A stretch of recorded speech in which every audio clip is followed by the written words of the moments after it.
J'imagine son week-end. Ce sera très reposant, mais aussi le travail quelque part aussi. Bonjour Renaud. Bonjour Joël. Bienvenue.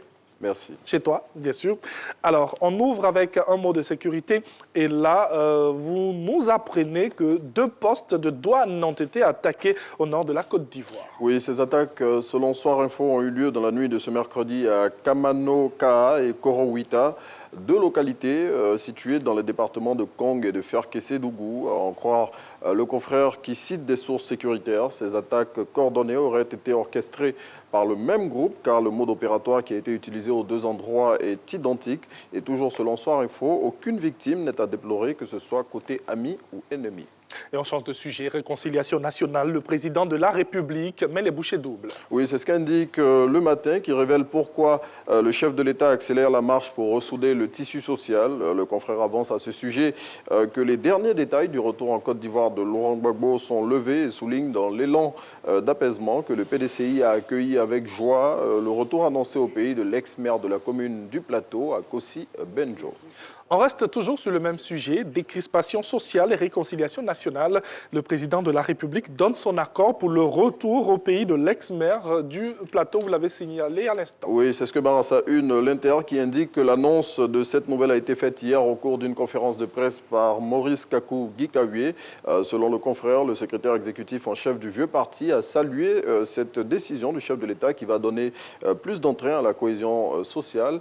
Et pour rappel, Akossi Benjo, maire de la commune du Plateau, est en exil depuis 2018 en France après avoir été révoqué de son poste de premier magistrat de la Cité des Affaires pour soupçon de détournement de fonds publics et faux et usage de faux.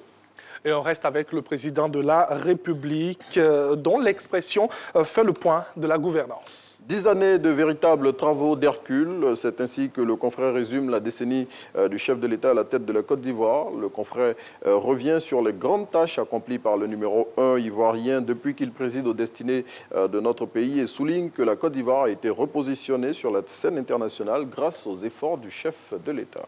Et de grandes réformes ont été menées au ministère de la Construction, du Logement et de l'Urbanisme.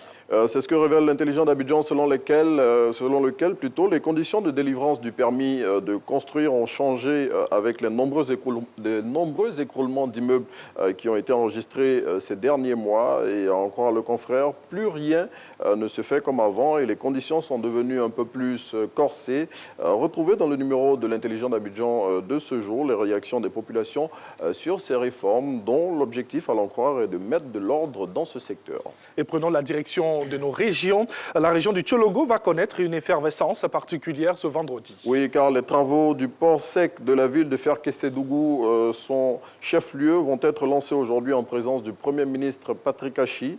Cette infrastructure qui est la première du genre dans notre pays et dont le coût de réalisation s'élève à 303 milliards de francs CFA, va permettre, selon Le Matin, de désengorger et rapprocher le port d'Abidjan de ses partenaires régionaux que sont le Mali, le Burkina Faso ou encore le Niger, et créer près de 71 000 emplois.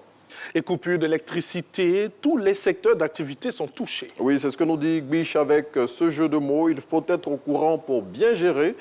Selon l'hebdomadaire satirique, en cette période de rationnement qu'il a baptisé la tontine nationale d'électricité, mieux vaut maîtriser le programme de rationnement de la zone où l'on se trouve pour profiter des quelques avantages qu'il offre. On le voit ici avec cette image où on voit 2 personnes devant un hôtel en train de consulter les tarifs des prestations qui diffèrent en fonction du fait qu'il y ait le courant ou pas. Merci pour ces images donc.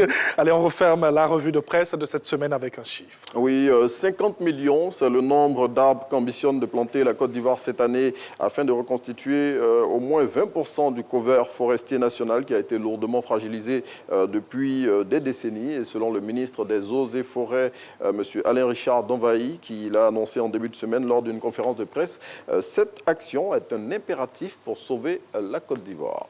Merci beaucoup à Renaud. Merci, Angèle. Excellent vendredi. À vous, pareillement. Excellente journée. Très bon week-end. Je vous renouvelle tout. Je vous ramène tous ces vœux. Merci beaucoup, mon